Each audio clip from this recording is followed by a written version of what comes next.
Hello guys, my name is Jacqueline and I am a past au pair in Berlin, Germany and a current au pair in London, England. I make weekly vlogs of my life in the UK as an au pair, and I make occasional sit-down videos on a Wednesday with advice or tips or things all about au pairing.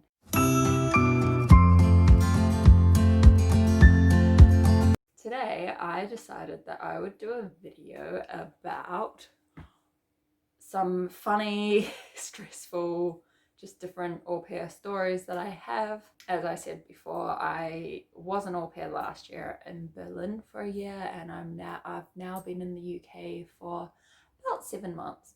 So I have almost 2 years of being an au pair, so I also have plenty of stories about being an au pair. If you see me looking down, I have a book in front of me with notes about what I'm talking about, so that this video hopefully isn't just a complete mess. My first story was a very stressful story. I hated this day. It happened last year when I was in Germany. And when I was in Germany, I had 2 under 5-year-old host kids. And one day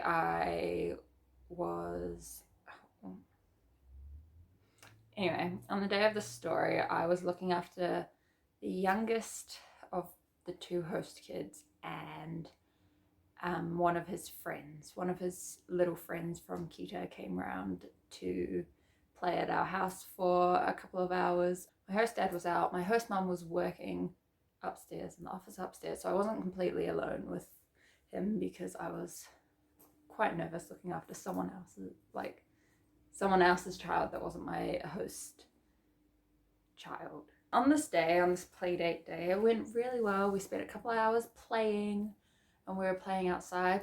My host family, we lived in I don't remember the word for it, but we were like all houses connected in like a row, so we shared walls on either side with our neighbors, and it sort of went in a V shape, and at the back of the house we all shared a courtyard. And so me and the kids have been playing in the courtyard for a while, and they've been going down sort of hill that we have going towards the metal gate that sort of closes off our property from the road. And I had been catching them and stopping them going down on the bike so that they didn't hit into the gate.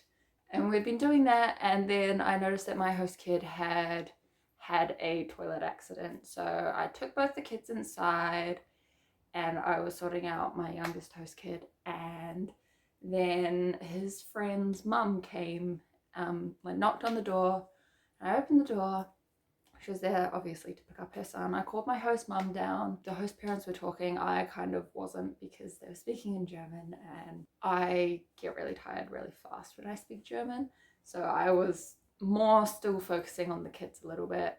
My host kid was getting tired as well because it was right around his nap time. So he was sort of clingy, and yeah, I was just focusing on the kids. And I noticed my host kid's friend was ran out to one of the little toy plastic car things that we had, and I was watching him, and I just saw him start to go down the hill on the little bobby car. We call it a bobby car. I don't know what it's called in other countries. So he started going down the hill on the bobby car, and I immediately knew that he wouldn't be able to stop himself, and I just went running off. I don't know if my host mum and this kid's mum really noticed me running off, or if they thought any weird about it, but I just instantly went sprinting down towards that child, and I was running and running and running and running and running, trying to catch him before he hit this gate, because I just knew that would be horrible if he hit the gate. He didn't have a helmet on either, because I hadn't put one on him, because he had just zipped out the door straight past all of us to the bobby car. And I was nearly there. And he smacked into the gate, and instantly there was just blood everywhere. And I was so stressed out. I was like, oh my gosh. And obviously he was crying because that would have hurt, right? And I just remember picking him up, and because he was only little, they were only about 2, so he was really little. I just remember picking him up and sprinting back up the hill to where my host mum and this kid's mum were talking at our doorstep, and they had heard that he started crying, and they were like, what's going on? And his mum sort of like running to the top of the hill, and then she sees me coming, just running and running and running. I'm like yelling my host mum's name, like, oh my gosh. And then I get to the mum, and like the kid just has blood all down his face, and I have blood all over my shirt and my hands, and we're all just like, oh my gosh. And my host mum is just like, oh no. And so she runs inside to get towels, and at this point the neighbors are coming out like, what's happening? And it was just so stressful. And my host kid is like standing behind me like, oh my gosh. And it was really stressful. What ended up happening is my host mum, thankfully he was okay. He was fine. He still loved me every time I came to Kita, this little boy. He was fine the whole time. But what ended up happening is my host mum ended up driving them to the hospital because the boy's mum had walked over. She hadn't driven over, she just walked. So my host mum ended up driving them to the hospital, and while she did that, I put my host kid to sleep and told him everything's okay, he's fine, it's okay, reassured him, put him to bed. And then I obviously got changed and cleaned myself up a bit. I was a mess though. I was such a mess. I was so upset about that. I ended up calling one of my friends in New Zealand because after I put my host kid to bed, I was like, oh my god. Eventually my host mum came back and she was like, it's okay, don't worry, it's all fine. He just needs to get a couple of, I think he had to get a couple of stitches on his forehead. But everything was okay, thankfully. But that was probably every au pair's worst nightmare. Something like that happening to someone else's child that you've been temporarily put in charge of. That was also on the day I was very happy because I left on that day to go visit my friend Jessica, who you have seen in a few videos and who I always mention. I was leaving to go visit her for the weekend, so I was so happy that I got to just leave and go visit her. That was probably my worst au pair story, probably stressful au pair story. I'm glad everything ended up all right though. Another one of my stories, this would actually happen quite a lot, but I remember this particular incident very well. This also happened in Berlin. We used to go to this playground every afternoon. My host family last year were very much into the outdoors and getting outside as much as possible, which was really good because it tired the kids out, because I noticed it too. If we stayed inside all day, the kids drove everyone crazy. So we would try to go to the playground as often as possible. There were 2 playgrounds near us and we sort of swapped between them, but towards the end of my au pair year, we would go to one of the playgrounds more often because my host kids were getting older and that playground was more for older kids and one of the playgrounds were more for younger kids. So we went to this playground. It was a really nice playground. I quite liked it. The only thing that I didn't like is that it was open. So it was in between 2 roads. So there was one road on one side and a little kids playground and then a big field area. And then at the sort of opposite corner to the little kids playground, there was a bigger kids playground. And then next to that playground, there was another road. So it was sort of like in between 2 roads. There were no fences or anything. And usually that was all right. My host kids usually knew not to go on the road. But on this day, we got to the bigger kids playground. And there were some other boys there as well that would have been about 7, 8, 9, sort of around that age. They were talking to us a little bit. I think they were quite intrigued because I only spoke English to my host kids, but they would speak back to me in German. So I think the boys were quite intrigued, like, oh, why is this lady talking to her kids in English and then they're replying in German, because I don't think they quite understood the concept that they weren't my kids, but that's okay. And I remember my youngest host kid, when it was time to leave, the kids didn't want to leave. That's normal. They never wanted to leave the playground. And we had a double pram we called it a chariot, and you could attach it to the back of your bike, or you could just push it like a normal pram. I usually pushed it like a normal pram. I put my oldest host kid in the pram. I'm like, okay, stay there. I'm gonna go get your brother, and then we're gonna go. She's like, okay. And then go to get her brother, and he's not having it. He doesn't want to go home. He's running around saying 9, 9, 9, 9, not home time. So he takes off in the direction of the little kids park to the road. My immediate response, having already told his sister to stay there, is to run after him to catch him, because he would 100% walk onto the road. And I go running to catch him, and then I catch him and I finally get him, and I'm sort of carrying him, walking back to the chariot. And then I hear the boys shouting like, miss, miss, miss, trying to get my attention. And I noticed my other host kid has gotten out of the chariot and is running in the opposite direction towards the road. And at this moment, in my head, I'm just like face palming, like, not the most fun thing to happen. So I have to run, carrying my 2-year-old host kid, like running, carrying him to stop my other host kid from running onto the road. And she's giggling. She knows what she was doing. And I finally catch up to her just as she's getting onto the footpath, because there are like footpaths on either side for people to walk on, obviously. And she's giggling and laughing, and I have to wrestle them back into the chariot and strap them in. Usually I didn't strap them in, but after that I was like, you guys are being strapped in, you're not leaving the pram until we get home. It's time to go home, we're late now. And the boys, the whole time, were just watching. Like, I think they were just really confused with what was happening. But that was just a very crazy story that didn't usually happen, but it happened on that day. And it was one of those moments where my brain was just like, why me? Why can't this happen when their parents are looking after them? Why did they have to do it when it was me? My next story doesn't actually involve my host kids. It happened this year, actually. It doesn't involve my host kids, though. It involves our host dogs.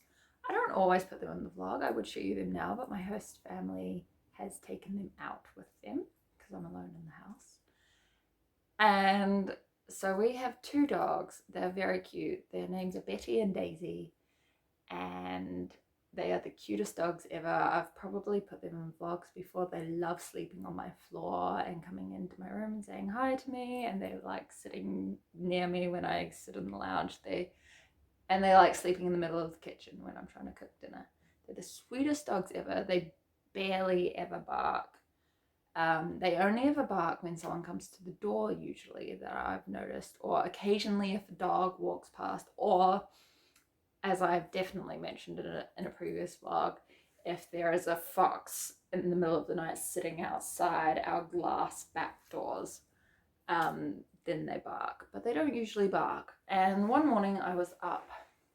This was during lockdown as well, I think. This was at the start of this year when it was major lockdown. I was helping my host kids get ready for homeschooling, and I was in the kitchen cleaning up after breakfast, and the dogs sort of barked at the front door, and my host parents weren't up yet. And I was like, oh, that's weird. They don't usually do that. So I go over to the door and I just open it. Usually the dogs, if we open the door because someone's at the door, they stay. They sit, they look. If it's someone that they think is friendly, they go up and sniff them, but they never leave the house. I don't know what the dogs had seen outside, but when I opened the door, both of them just bolted. They just went straight out the door and ran to the footpath and started running along the footpath. And This all happened within like 5 or 10 seconds. It was really quick. But in my mind was just like, oh my gosh, I lost my host family's dogs. Like, that my host parents are gonna kill me. Like, that's what was going through my mind. I was like, oh my god, I'm dead. I'm gonna be fired. I lost their dogs, because my host family love their dogs. They're like extra children of the family. Like, I'm so thankful that their dogs are so well trained. So I immediately called their names. I was like, Betty, Daisy, come back. And they immediately turned around and came back and came inside. And I'm so thankful for that. But just in that moment, my brain was like, great, now I've lost my host family's dogs.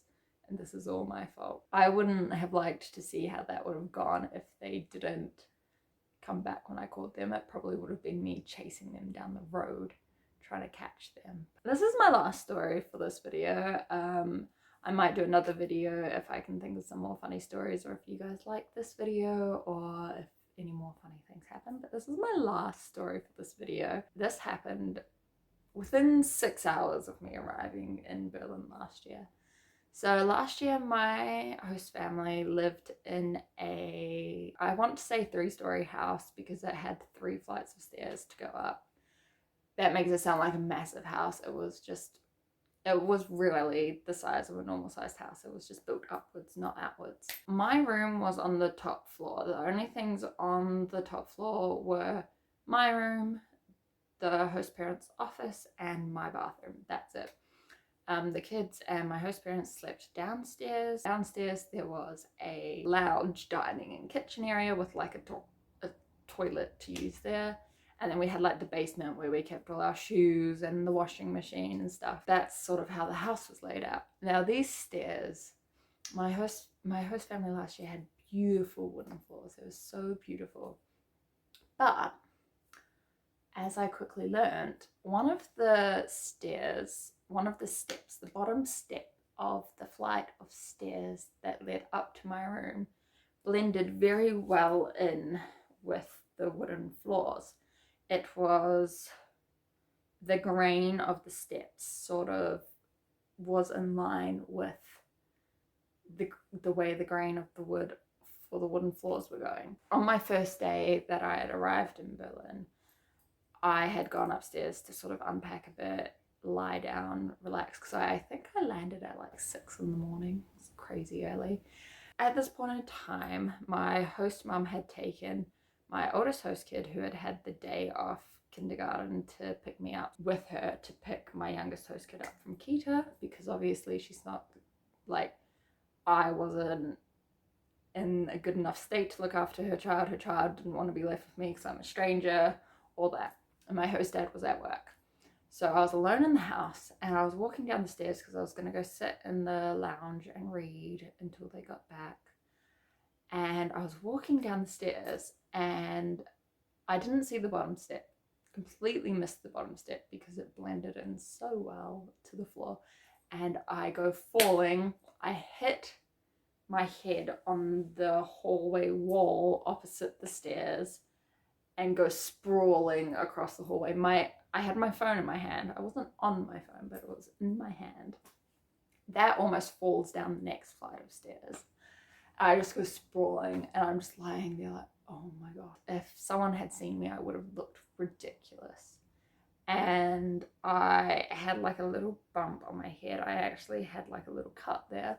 I left a little mark of blood on the wall where I hit my head. Thankfully, I didn't put a hole in the wall or dent the floor or anything from falling. But I just completely fell down the stairs, and I was so happy that no one was home when I did that, because my host mum had said to me, oh, you need to be careful up the stairs. Like, we don't want you to fall down the stairs or anything. I was like, yeah, I mean, I don't want to fall down the stairs either. So it'll be fine. I'll be careful on the stairs. I got up. I made sure I was okay. I was a bit shaken, you know, falling down the stairs isn't fun. I went down the next flight of stairs, sat on the sofa, didn't say a word to my host family. I don't think I told them until like a week or two before I was leaving. And when I told them, my host dad was like, why didn't you tell us that? I'm like, well, because that's pretty stupid. Like, I'd only landed 6 hours ago and I already fell down the stairs. Like, I've been in your house for 6 hours and I'm already falling downstairs. Like, that just isn't good. I don't want you guys to think that I was gonna be injuring myself or doing stupid things like that all year, so I just didn't tell you guys. And I mean, my host family last year were great. They just laughed and thought that was quite funny. Obviously, I didn't get hurt, so they were like, "That's quite funny that you didn't tell us that." It was just a really funny story. And whenever I had friends visit, I was always like, "Watch out for that step or you'll fall." So that's my last story. I do have a couple more stories of breaking things, and I've broken quite a few things, both here and in Berlin. I probably have more funny stories like that. I have lots of cute stories from last year because my host kids were so cute. Um, and I also have some traveling stories and stuff from last year as well. So if you want another video like this, make sure you like and subscribe, and let me know in the comments below if you want another video like this. I'm happy to do another one. I hope it wasn't too rambly. I hope that my stories made sense. I tend to ramble and go on tangents. Hopefully future me, when she is editing this, makes the stories make more sense and not be so rambly. But make sure to like and subscribe. I post new videos every Monday and sometimes on a Wednesday. So yeah, I hope to see you on my next video. Bye!